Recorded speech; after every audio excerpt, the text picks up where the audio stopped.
¿Quieres conocer la divina voluntad? Este es el momento. Escucha a Georgina Gordillo en el canal de YouTube La Vida en la Divina Voluntad. Hola, soy Georgina Gordillo. Bienvenidos a La Vida en la Divina Voluntad. Señor, queremos ponernos bajo tu presencia, fundirnos en tu voluntad divina.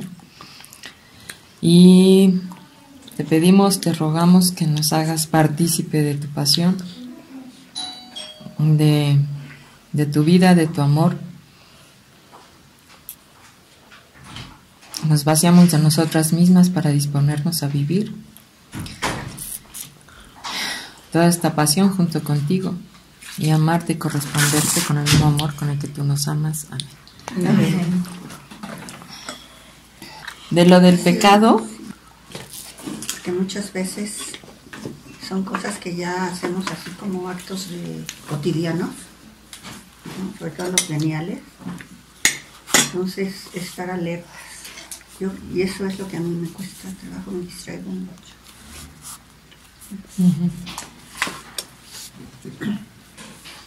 ¿O qué estuvieron viendo durante la semana en relación a eso? O sea, que... al pecado.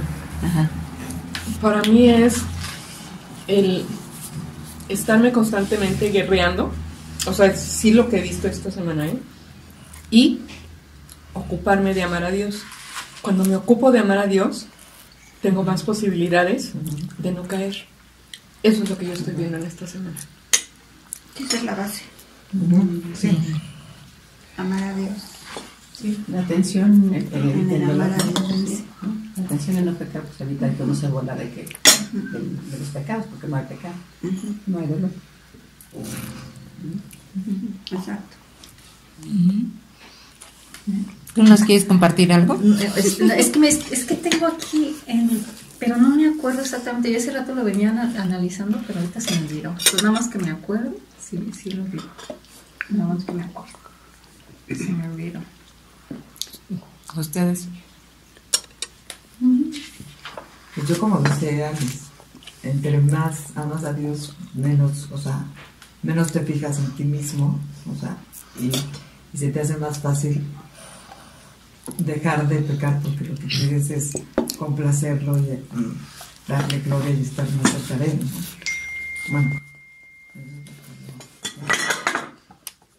Bueno.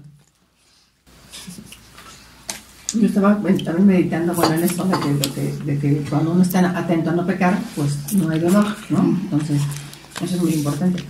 Pero también estaba yo pensando en que aún los pecados veniales son pecados. Y aunque los tengamos por defectos de carácter o de lo que sea, pues está ahí eso, ¿no? Está el pecado ahí. Porque finalmente es un acto de la voluntad. Entonces, digo los veniales porque yo creo que difícilmente, cuando un alma se decide a vivir de verdad, para amar a Dios, difícilmente comete un pecado mortal, ¿no? Y lo dice Santa Teresa y los místicos lo dicen, pero es eso, o sea, el saber que mis pecados veniales son actos de mi voluntad. Entonces, pues estar ahí como alerta para quitar todas esas impurezas y, ¿no?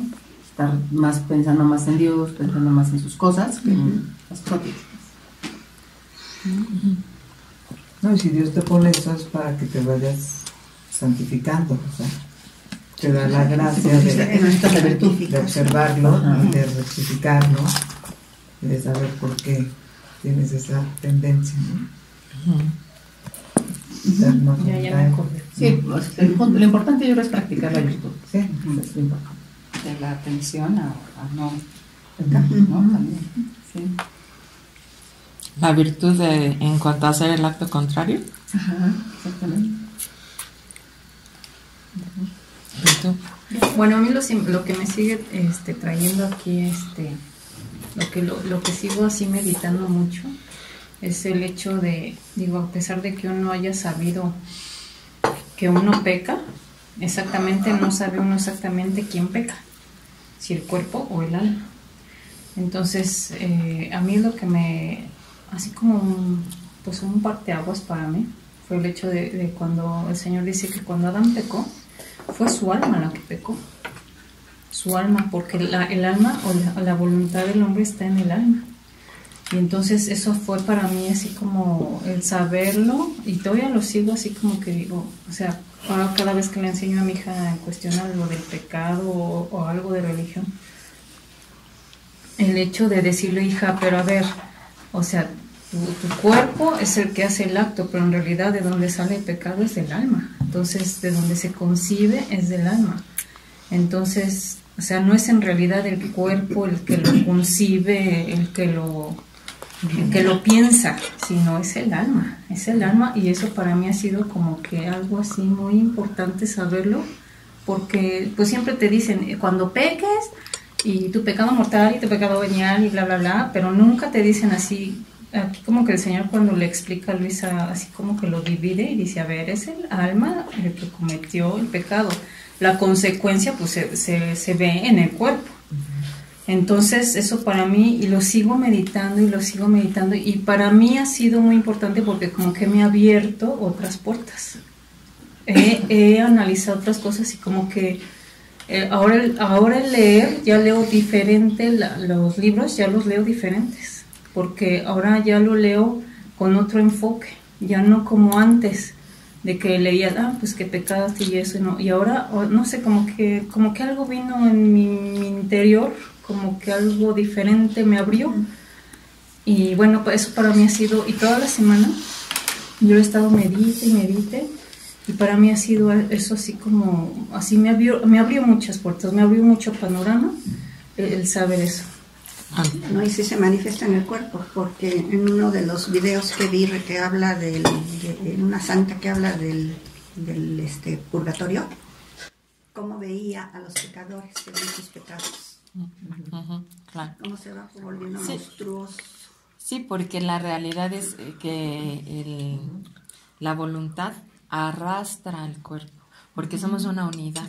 Ese es exactamente. Entonces sí se peca con los sentidos, ¿no? Sí, porque al mirar o en las acciones o al hablar, ¿no? Que se peca mucho, porque si uno puede hacer un examen, tienes que hacer un examen de conciencia de cosa por cosa, ¿no? A lo mejor ha sido en eso, en dar oído a cosas que no tenías que haber dado oído, y en fin. Oído o vista.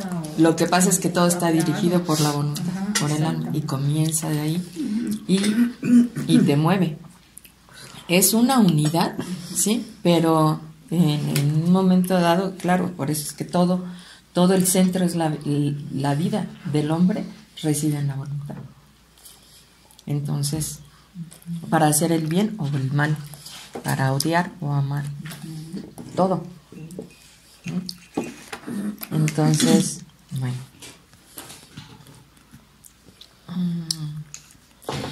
así como les decía yo que cada uno de los capítulos es como el panorama, es de donde pongo, donde envuelvo, ¿sí? Y eso se puede hacer en distintas horas de la pasión, ¿no? Pero yo creo que ahorita, pues lo que ha envuelto hacer las horas de la pasión ha sido toda esta situación del pecado, ¿no? O sea, ¿a qué vino Jesús al mundo? Sino a redimirnos, a pagar, ¿sí?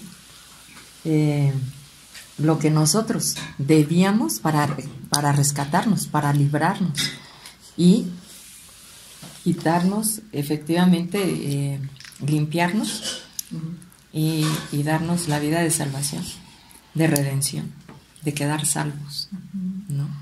Entonces, ¿por qué? Porque estábamos inmersos en el pecado, y ese pecado, eso, o sea, todo lo que hemos estado leyendo de lo que es el pecado, realmente lo vivimos nosotros, cada uno, que eso es lo que es muy fuerte, ¿no? O sea, ponerse frente a Dios para ver la realidad de mi pecado.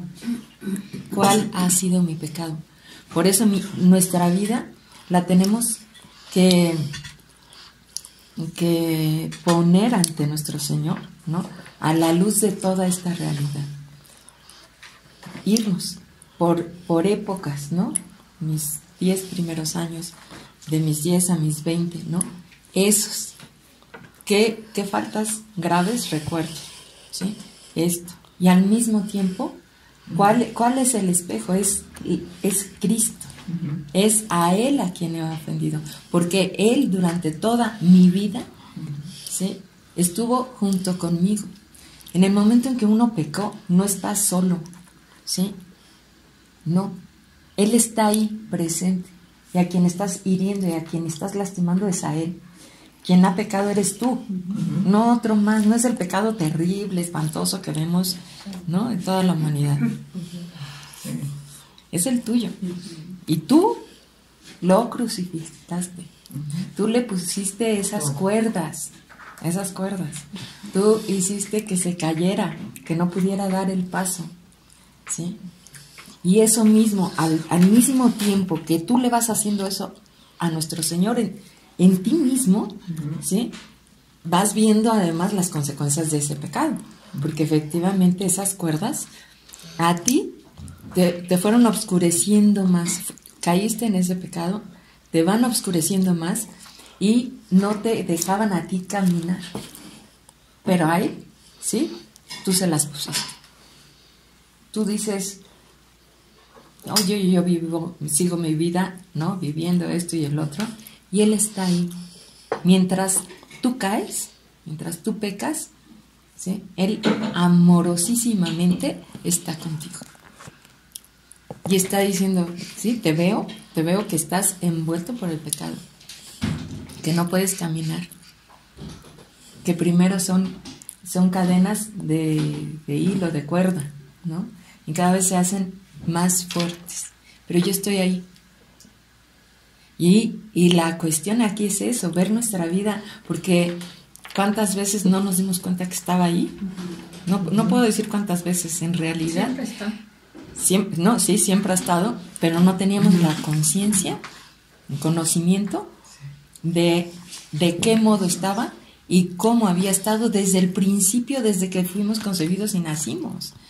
Eso es increíble. Por eso es que todos nuestros pecados, todos, ¿sí?, son sanados y aliviados por Él desde el principio. Y qué importante sí es irte a mirar, ¿sí?, cuál es el principio de tu pecado. Realmente reconocerlo. ¿Por dónde empieza? ¿Cuál es ese primer pecado? En cada uno de nosotros, ¿sí?, no es otro más que la soberbia. Ese es el principio de todo pecado. De todo pecado. De todo pecado. El hombre que desconoce a Dios que habita en él, ¿sí?, que desconoce, porque están los dos planos. Primero desconoce a Dios Padre Creador en la obra de la creación. Desconoce ese amor grandísimo, esa paternidad, ese que le ha dado todo, que le ha dado la vida y que lo formó y lo creó para habitarlo, ¿sí?, y lo desconoce. Entonces, de ahí, esa primera, uno hablando en plano general, ves el pecado de Adán, ¿no? Pero velo tú en tu vida, ¿no? Como uno igual, ¿sí?, tiene este principio. El principio de por qué pecó Adán, porque olvidó que Dios lo amaba. Pero ¿qué es lo que entra dentro de él? ¿Qué es lo que el otro, ¿sí?, el principio de esta vida de pecado? Hacerle creer que Él es como Dios. Esa soberbia de no reconocerlo, amarlo, ¿sí?, de reconocer que Él es Dios y que tú eres criatura, que Él es todo y que tú eres nada, ¿sí?, y creerte que eres algo, que eres alguien. Y ese es el principio de la soberbia, que es el veneno grandísimo, que tanto en las acciones grandes como pequeñas, ¿sí?, puede irse metiendo. Una persona que aparentemente no hace un mal, pero que tiene toda esa soberbia adentro, pues esas faltas que son veniales son gravísimas, ¿no? Y conociendo que en la divina voluntad lo que estás haciendo, porque aquí lo importante es ya ver toda todo lo que es esta realidad de pecado realmente, ya no como nuestros pecados, esta cuestión de ver nuestros pecados personales, cuáles son, no, todo este plano de conocimiento de lo que es el pecado verdaderamente, porque el pecado fue desconocer a Dios, desconocer a nuestro Padre, realmente dejar de amarlo, nacer y empezar a desarrollar nuestra vida y vivir como si nosotros fuéramos lo máximo, todo alrededor de nosotros mismos, y no darle esta correspondencia de amor al Padre, porque si la criatura, porque ese es el primer orden para que la criatura se ponga en su nada, y que eso es lo que le dice a Luisa cuando la va a confesar, ¿sí? Porque ahí vamos viendo todos los elementos. Si le dice,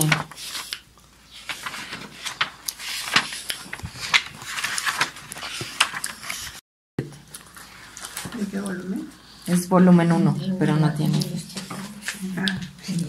Jesús bendito, que no sabe negar nada, cuando lo que se le pide puede servir para nuestro bien espiritual, ¿no? Por eso es que cada frase así, si la vamos viendo, realmente eso es grandísimo, ¿sí? Cómo Él nos conoce tan íntimamente y cómo pone en nosotros la necesidad de algo, de pedir o de corresponder en el amor o de ir meditando las cosas, ¿no?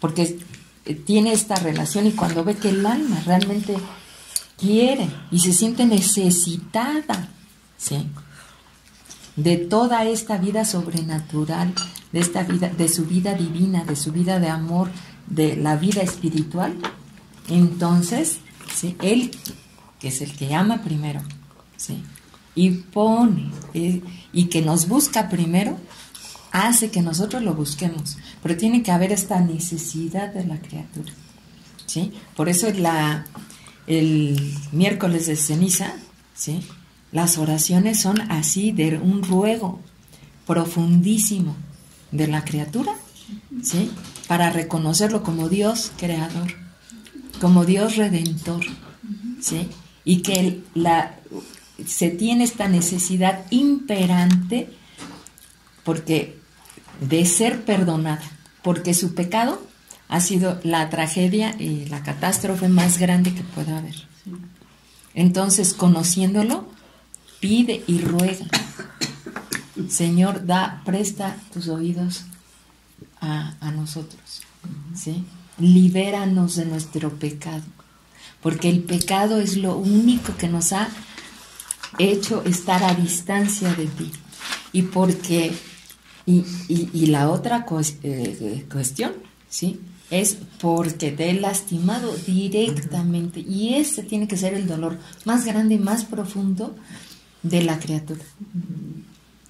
Y después decirle, y además estoy en medio de un ambiente en donde no puedo ver, no puedo entender, no puedo escuchar, ¿sí? Necesito de ti, necesito de tu amor, necesito de tu vida, ¿sí? Y por eso Él, para dar sus bienes, necesita ser pedido y rogado. Y toda la iglesia, por eso digo, lo ruega, le pide esto que va a celebrarse de la Cuaresma, ¿no?, que ya empieza, que vamos a estar unidos con su pasión durante este tiempo. Le pide y le ruega que nos dé todos esos bienes, que renueve. Entonces, por eso, después de haber leído todo lo que hemos leído, tenemos que tener esta necesidad de pedirle, porque vemos la extensión de este gran mal, y la extensión, ¿sí?, por eso le dice, la extensión es a ver, primero que nada, cómo se rompen las relaciones de amor grandísimas entre el padre y su hijo, la criatura. Y nosotros reconocer eso en nuestros pecados durante nuestra vida, ¿no? Porque se dice, ay, en la divina voluntad ya eres... No, en la divina voluntad tenemos esta parte, ¿no? Que claro, que vivimos esto, sabemos, palpamos lo que es ser redimido, ser salvado, y lo tenemos que conocer a profundidad, para disponernos, para pedir perdón y para querer los bienes espirituales que nos quiere dar. Y el amor divino que Él hace salir en cada una de sus penas, en cada uno de sus sacrificios. Dice, esta mañana quiero hacer yo mismo el oficio de confesor. Me confesarás a mí todas tus culpas, y mientras lo haces te haré comprender una por una todas las afrentas que me has hecho y todos los dolores que me has causado con tus pecados. Por eso es importantísimo. No dice así en general, mira cómo está la humanidad, está los que son homicidas, los que son... No. Ve tú en tu propia vida, está entrelazado en el desarrollo de lo que has vivido, ¿sí?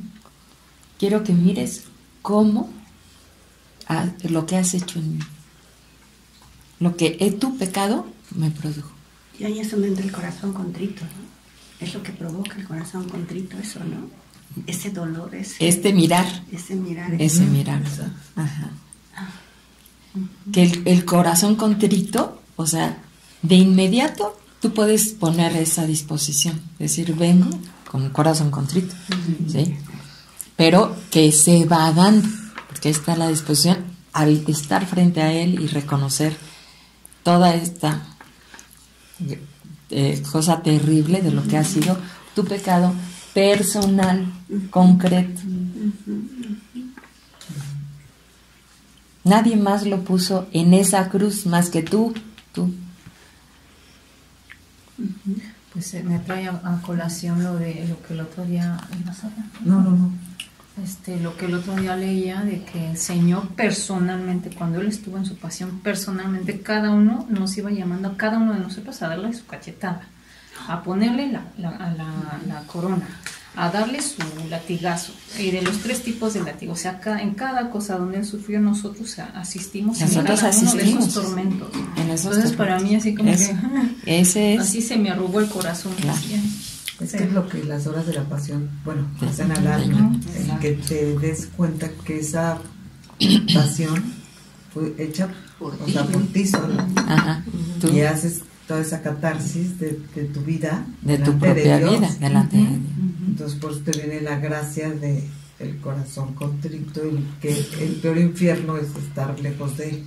Ajá, claro. ¿No? O sea, y el dolor es haberlo lastimado de ese modo. Exacto.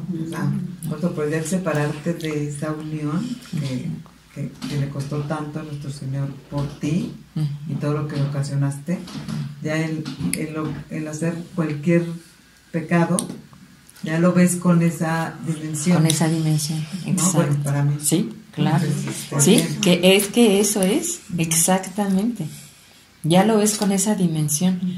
Por eso ahí, en lo que decimos, esta falta, no, es que cualquier cosa que cometes, ¿sí?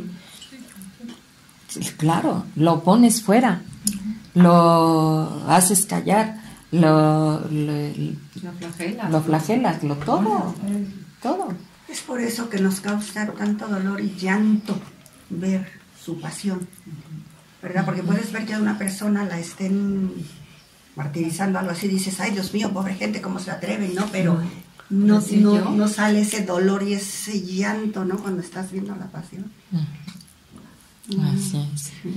Con esto se entiende que tú comprenderás qué cosa es en sí el pecado, tanto cuanto es accesible a la inteligencia y voluntad humana, para que tomes la resolución de morir antes que volver a ofender. Sí, que ahí es cuando dices, no puedo más. Porque muchas veces, bueno, para uno, cuando haces las horas de la pasión, ¿no? Es un consuelo verlo sufrir tanto y poder decir, y yo entro y te doy una correspondencia. Pero quédate sin darle correspondencia. No, porque estás ahí nada más con tu pecado frente a él, viéndolo sufrir. Sí, es mucha diferencia. Y también te da la seguridad de que todo lo que sufrió es lo que te da la gracia para tú vencerlo, ¿no? También, claro, exacto. Entonces, no nomás quedarte, ¿no? Sí. Pero sí, recorre toda sí. la pasión, ¿sí? Y ya después llega a ese punto. Que claro que lo tienes que hacer. Pero toda la pasión completa. Así.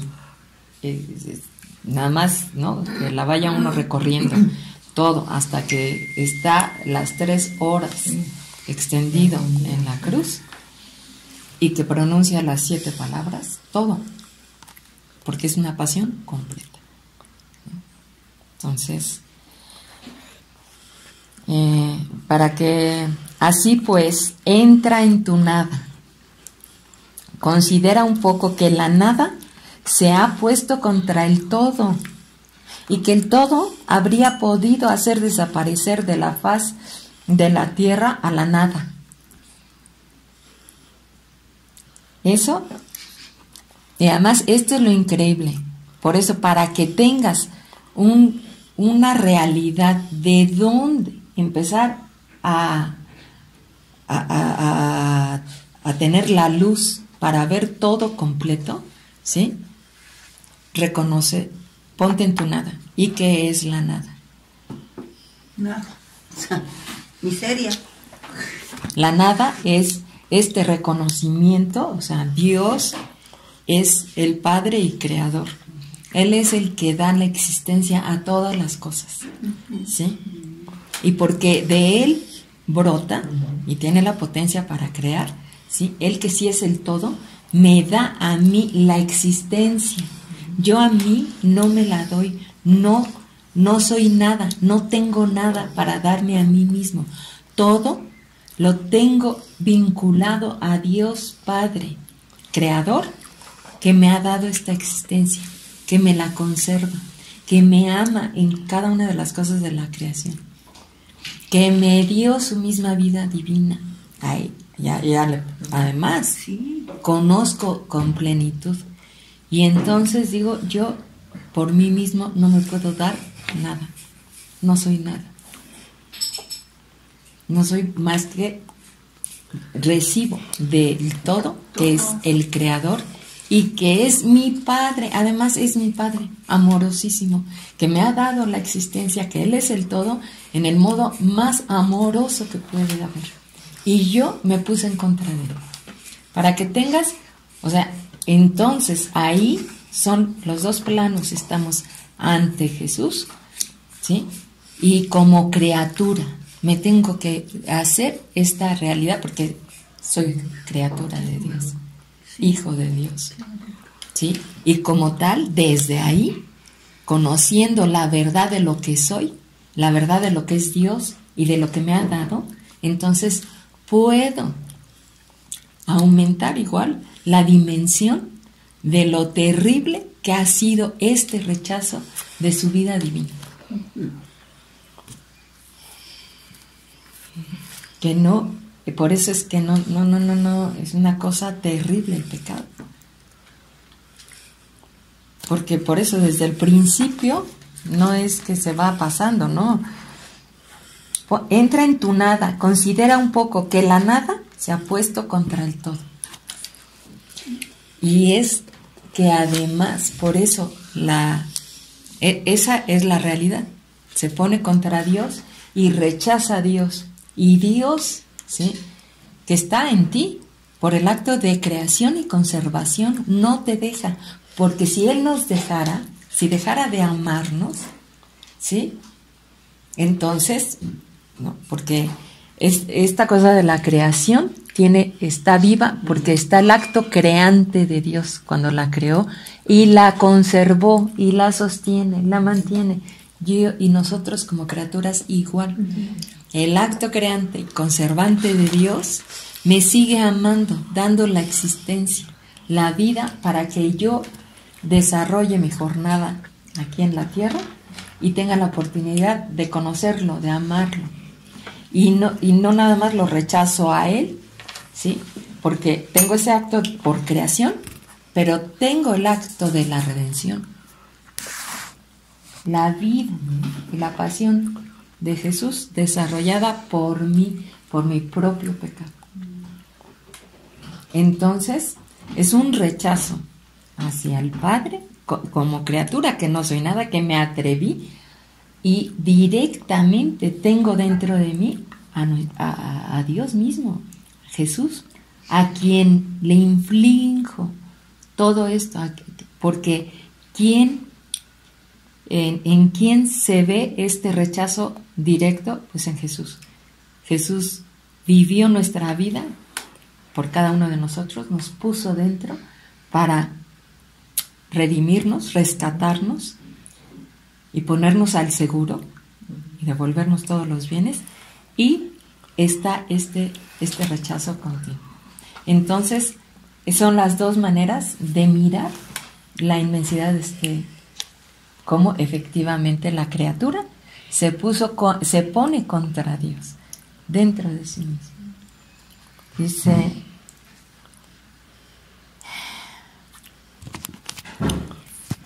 la nada se ha puesto contra el todo y considera que el todo habría podido hacer desaparecer de la faz de la tierra a la nada. O sea, decirle, ya, me retraigo. Y no lo hizo. La cual se volvió tan infame que se enfadó con su creador. No obstante, entonces, esta nada se volvió tan infame que se enfadó con su creador. No obstante todo esto, esta nada no solamente ha sido tolerada por el todo, sino amada. Que esa es, para hacer toda esta, mirarnos, ponernos frente a Dios, lo que me encuentro, ¿sí? Mientras yo tengo una falta o una carencia, ¿no? Porque que está ahí crucificado y que me está amando. Eso es lo que me encuentro. Que Él se está desbordando en amor conmigo. Y eso, o sea, ese es un dolor grandísimo. Que mientras yo peco, ¿sí?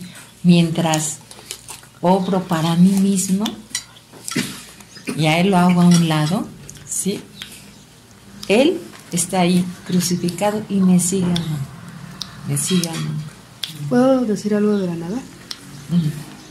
Dijiste que la nada es el conocimiento completo, real, de quiénes somos y quién es Dios. Pero, y que Dios, desde el principio, la oración que hizo, estando en la cruz, la hizo por a todos, ¿no? Pero entonces, si la nada es darme cuenta de quién soy yo y quién es Dios, que yo frente a Dios no soy nada, pero se refiere a que yo frente a Dios no soy nada, no que yo no valga nada. Se refiere al conocimiento concreto y claro, ¿sí? De lo que dice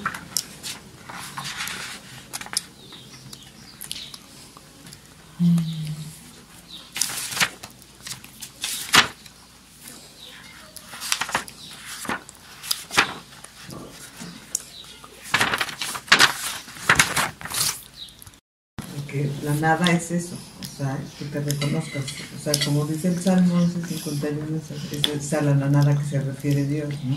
¿A qué? Sí, a que pues, tienes, o sea, tu culpa, tu miseria, todo, o sea, te reconoces delante de Él, o sea, sí, como eso, o sea, pero ajá. O sea, como, es que se me fue ahorita lo que quería decir, pero es con referencia a eso. O sea, tu nada no es de que no vales nada en sí. O sea, tú vales, como decía Georgina, porque como a la planta, o sea, vales porque Dios, o sea, nos ha creado y nos ama. Es el que te da esa dignidad de hijo de Dios. Pero es que la nada, el que tú te pongas en tu nada, por eso es que al principio, antes de hacer la confesión con Luisa, le dice, a ver, voy a poner frente a ti, como sacerdote, o sea, como víctima, y que se está ofreciendo por el alma, ¿no? Primero, pero para que tú realmente tengas toda la dimensión de poder estar con esta realidad, con esta verdad, ¿sí? ¿Quién eres tú? ¿Quién soy yo? ¿Sí? Tienes que entonces irte al punto de que te reconozcas como criatura, primero. Ese es el conocimiento. La criatura reconoce a Dios, creador, ¿sí? Y que por sí misma no tiene las cosas. Entonces por eso les iba a leer. Dice, la virtud de la humildad, tan esencial para el cristiano, es la base misma de todas las virtudes porque nos lleva a la adoración. Fíjense, por eso es que le dice a Luisa, tú ponte en esa nada. Dice, y es el resultado de la adoración. Es lo que dice clarísimamente Santo Tomás. El que es humilde, lo es porque está en presencia de Dios. Procura estar siempre en su presencia y esta vida lo hace humilde y le hace tomar conciencia continua de su nada. De que Él es nada y que Dios es todo. Esta virtud de humildad corresponde perfectamente a la adoración de Dios que debemos tener. Dice, todo está en las manos de Dios. Si Dios quisiera y si nuestro Señor dijera, a este lo abandono, volveríamos a la nada. Por eso está hablando del principio de creación, ¿no? Como les dije hace rato. Ese es el punto, porque la nada, la palabra nada, ¿sí? Le damos diferentes concepciones y es aquí a donde tenemos que ponerle. Y ahí, en ese encontrar que Dios es todo y que me está dando la vida, me está dando todo, ¿sí? Yo por mí misma no tengo nada, pero Él me ama tanto que me ha dado todo. Y me ha dado el cielo, el sol, el agua, me ha dado el amor en cada una de esas cosas. Y ha puesto su habitación dentro de mí. Ese es el amor tan grande que me tiene, ¿sí? Siendo Él todo y yo nada, para recibirlo, para amarme sumamente y formar olas amorosísimas por encima de mí, en mi alma. Y que en todo mi ser, todo, corra este amor de Él, en mis miradas, en mis respiros, en mis latidos. Pero ahí es el punto de reconocimiento. Dice, entonces, si eso pasara, volveríamos a la nada, no existiríamos. Inmediatamente y en ese mismo instante desapareceríamos. Ya no estaríamos en este mundo. Por eso, en la medida en que nos disponemos de nosotros mismos, sin referencia a nuestro Señor, es por eso, porque ahí está el conocimiento claro y verdadero. Ahí sí, mi conocimiento de lo que Dios sí es, de lo que sí me ha amado, de lo que me ha dado y me sigue dando, ¿sí? Y de lo que yo soy, pues no tengo otra cosa más que manifestarle el amor y el gozo y la correspondencia, agradecimiento a lo que me ama. Entonces,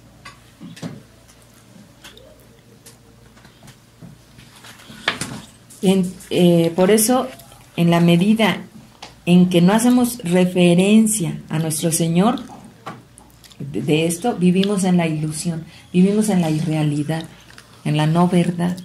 Lo mismo sucede si creemos que somos algo por nosotros mismos. Porque es eso. Si yo no pongo en relación a Dios todo lo que soy, todo lo que es mi vida, ¿sí? Pues lo estoy... a quien pongo, ¿sí? Si a él lo quito, solo quedo yo.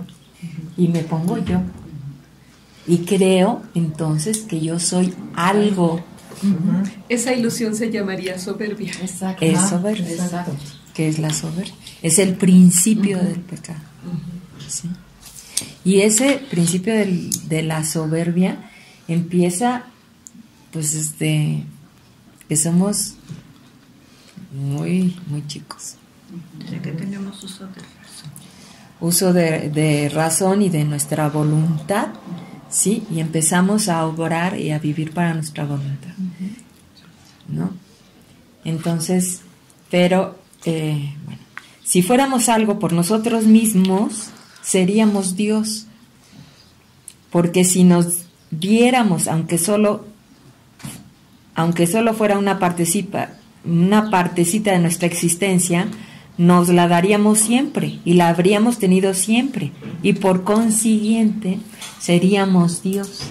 Pero solo Dios tiene ese acto creador, esa potencia para crear. Y de ahí veo la distancia gigantesca, ¿sí? Entre lo que Él es y que todo me circunda de esa majestad, de esa potencia creadora, de esta magnificencia, belleza y multiplicidad, tanto que además al verme a mí mismo, porque somos realmente el centro de la obra de la creación, ¿sí? Porque el aire, ¿sí? Solo tiene un oficio, ¿sí? Y no tiene ni crecimiento. El hombre ha sido dotado de múltiples, de un crecimiento en su vida, además, ¿sí? Con una capacidad de desarrollar y crecer en lo que es, ¿no? Con toda esta capacidad que tiene y con esta capacidad de recibir la vida divina. Entonces, y toda esta capacidad de recibir esta vida espiritual, ¿sí? No somos nada para merecerlo. No somos nada para formar esa vida espiritual. Esa vida divina se nos da como don, porque nos ama, porque nos crea, nos conserva para eso, para venir a nosotros, dársenos y hacer crecer su vida divina. Entonces, el habernos puesto en contra de este principio, ¿no? Es una locura, como le va a decir a Luisa. Que Luisa por eso lo toca con la mano. La locura del hombre que siendo nada, ¿sí? Se erige a sí mismo como algo, como rey, y se pone entonces en contra de Dios. Y dice, aquí soy yo. Si yo soy, entonces, y se pone en contra. Por eso el pecado es tan grave, tan grave. Entonces, cada vez que nosotros no le damos lugar a Dios a vivir y a obrar en nosotros, estamos poniéndolo en esta situación. Esto sería una ofensa al Espíritu Santo. Sí. Que ya no se perdona. Pues cuando es manifiesto, por eso, cuando vives dentro de toda esta vida y lo rechazas con conocimiento y no le permites, ya es una cosa muy fuerte, muy grave.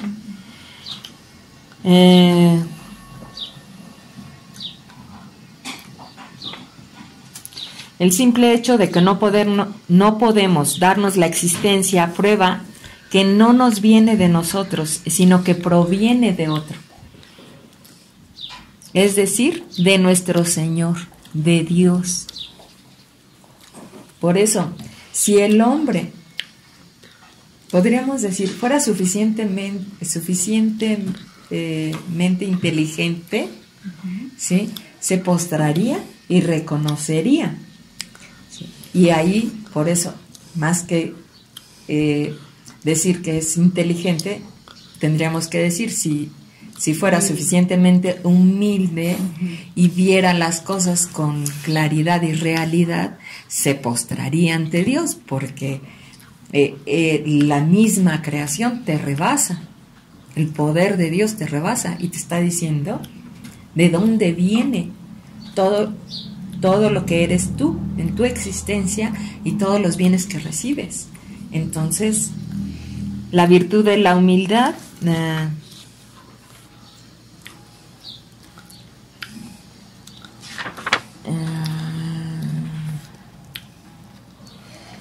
bueno, ahí pongo punto. Y después continúa. En este mundo no vemos el lugar que corresponde a Dios en el cielo, porque muchas veces el hombre se enceguece, ¿no? Y no quiere, pues reconocer, ¿no? Entonces, por eso aquí el Padre dice, en este mundo no vemos el lugar que corresponde a Dios.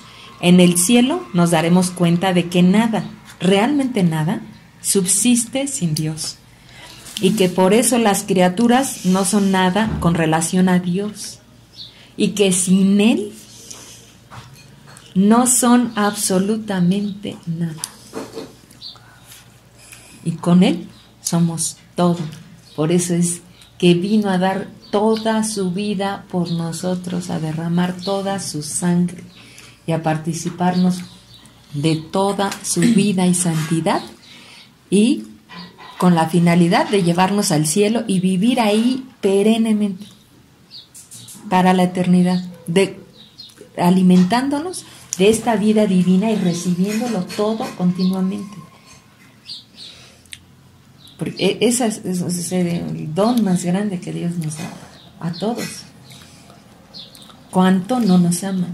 Qué maravilla que nos reconocemos como nada, porque ahí sí está vacía el alma y sabe, vacía en su entendimiento, en su capacidad de amar, en todo, para ser llenada por Dios, en reconocer y decirle. Por eso es que así empezó el miércoles de ceniza.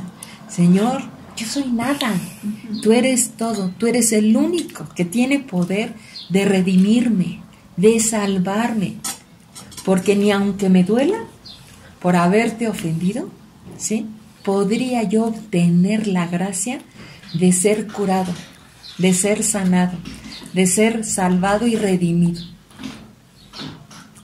Esto es un don, ¿sí?, que solamente el hombre Dios, que tú podías obrar a este modo divino en tu humanidad, junto con tu humanidad. Así es. Y que me lo das porque me amas. Me amas tanto, ¿sí?, que no omitiste nada en tus penas y en tu sacrificio por mí, para rescatarme y ponerme de nuevo, ¿sí?, cerca de tu corazón. Escuchar estos latidos de tu amor divino y encontrar cómo se desborda tu corazón en el mío. Y conocer cuánto me amas. ¿Cuánto me has perdonado? ¿Me has perdonado? Todo.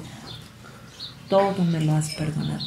Mi alma queda purificada, queda santificada gracias a tu sangre con la que me has comprado, me has redimido, ¿sí?, y me has dado todos los bienes. Es una cosa. Además, de ninguna manera es la humildad una virtud destinada a rebajarnos o disminuirnos, o a ahogarnos ni a aplastarnos. De ningún modo. La humildad se puede definir así. La humildad es una virtud moral que nos inclina por reverencia a Dios. Y esto es importante, pues es la definición de Santo Tomás a disminuirnos y colocarnos en el lugar que vemos que nos corresponde. Tenemos que disminuirnos en el sentido en que tenemos que colocarnos en nuestro verdadero lugar. Es importante saber que vivimos constantemente, ¿sí?, en cierta ilusión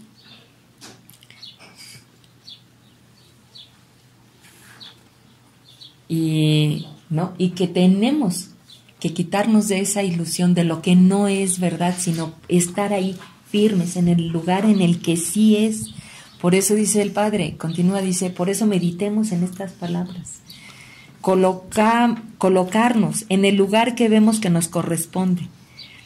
El lugar que nos corresponde es el lugar de una criatura, y de una criatura redimida por la sangre de nuestro Señor Jesucristo.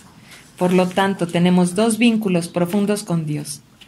Y ahí está, el de criatura y el de criatura redimida, lo cual supone que somos pecadores.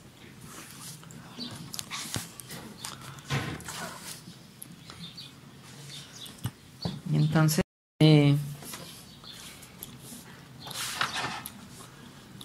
con Luisa continúo. Dice Luisa, nuestro Señor le dice a Luisa, ahora sal de tu nada y llena de amor hacia tu amante Señor, recita el acto de contrición. Yo entrando en la nada de mí misma, pude ver toda mi miseria y todas mis culpas cometidas, y encontrándome ante la real presencia de Cristo, pues, que ahí es ponerte en esta realidad, empecé a temblar de miedo hasta llegar a sentirme sin fuerzas para recibir el acto de contrición, y me hubiera quedado sumergida en la más grande confusión sin decir ninguna palabra si mi Señor Jesucristo no me hubiera infundido nuevas fuerzas y ánimos diciéndome, hija de mi amor. Por eso es que es un amor exuberante de Él. Dice, no temas, que si ahora soy tu juez, también soy tu Padre. Así que ánimo, sigamos adelante. Así pues, llena de confusión y humillación, recité el acto de contrición, y como me veía totalmente cubierta de culpas, echando una mirada a todo el pasado, me di cuenta de que lo más grave era la afrenta hecha a mi Señor al haber nutrido en mí algún acto de pura soberbia. Y por lo tanto le dije, Señor, me acuso ante tu majestad de haber pecado de soberbia. Entonces Jesús me dijo, acércate a mi corazón amoroso, pon atención y escucharás el cruel desgarro que con este pecado le has hecho a mi generoso corazón.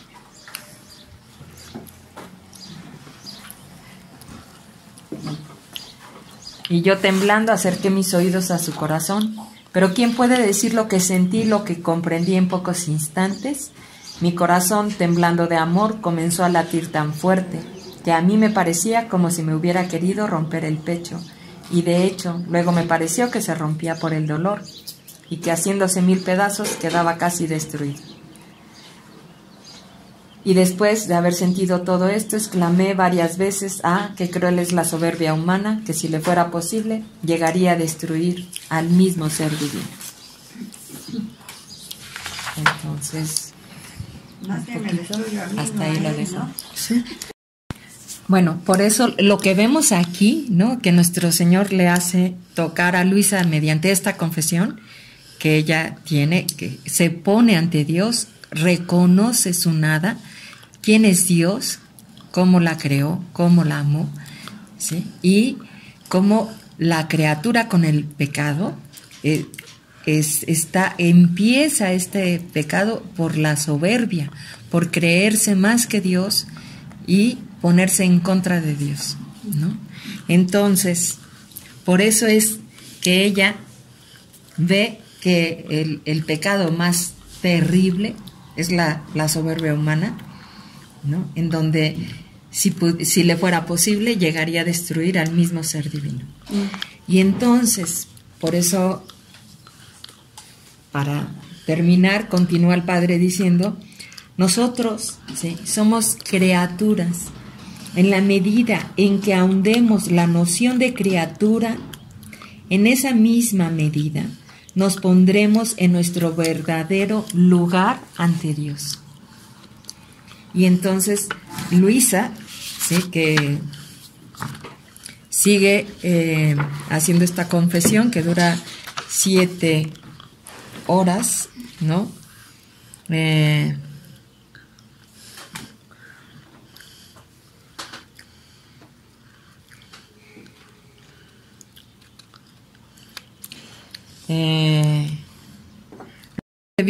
Haciendo esta confesión, dice: después de un largo rato Jesús volvió para hacer que yo siguiera acusándome, lo que terminó con otras interrupciones, después de unas 7 horas. Y cuando Jesús dio por terminada la acusación de mis pecados, dejó la actitud de juez y tomó la de Padre amorosísimo.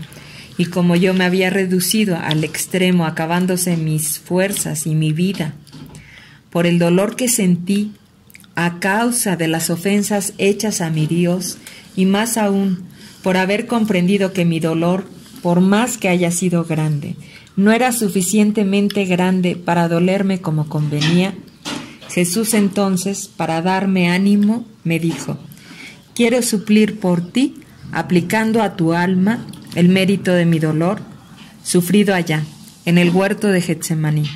Solo esto puede bastar para satisfacer a la divina justicia que ofendiste. De este modo, me pareció estar más dispuesta a recibir de parte de Jesús la absolución de mis pecados. Por eso, del todo humillada y confundida, porque ya se vio ante Dios Padre, se puso frente a Jesús para ver cuánto lo había ofendido con sus pecados en su vida, ¿sí? Que es lo que cada uno de nosotros tenemos que hacer, porque es a Jesús mismo al que herimos y lastimamos con nuestro pecado. Pero se pone entonces estando como criatura en esta realidad, en este conocimiento de sí mismo como criatura, ve la magnitud de ponerse frente a Dios, ¿sí?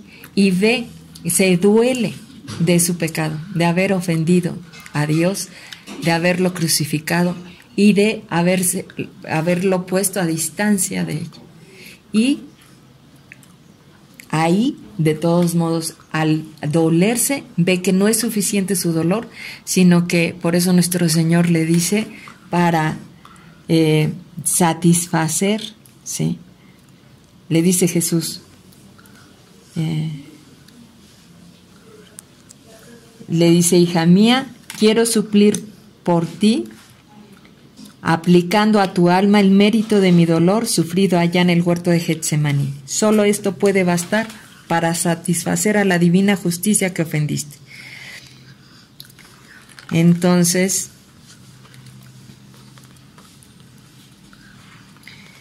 de este modo me pareció estar más dispuesta a recibir de parte de Jesús la absolución de mis pecados. Por eso, del todo humillada y confundida a sus pies, le dije: Altísimo Dios mío, por grande que sea el mal cometido contra ti con mi pecado, tanto más grande considero tu misericordia que me perdona. Sin embargo, quisiera que mis potencias y mis sentidos fueran de un número infinitamente grande, y que como lenguas alabaran y elevaran una hosana perenne a tu infinita misericordia. Porque ella por eso ve todo el amor que se desborda de Jesús continuamente, y ella después de esto lo único que quiere es adorar a Dios, alabarlo, reconocerlo, ¿sí? Y glorificarlo. Ah, Padre Santo, perdóname la gran ofensa que te he hecho al pecar, y vuélveme a poner en tu gracia paternal. Y Jesús le dice: prométeme, hija mía, que nunca más volverás a pecar, alejando de ti cualquier sombra de mal que pueda volver a ofenderme. Y ella le dice: sí, lo prometo 1000 y 1000 veces, que prefiero morir antes que volver a ofenderte, Creador mío, Redentor mío y Salvador mío. Nunca, nunca jamás.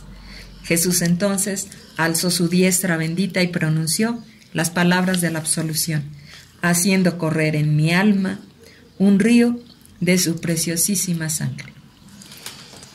Wow, qué lindo.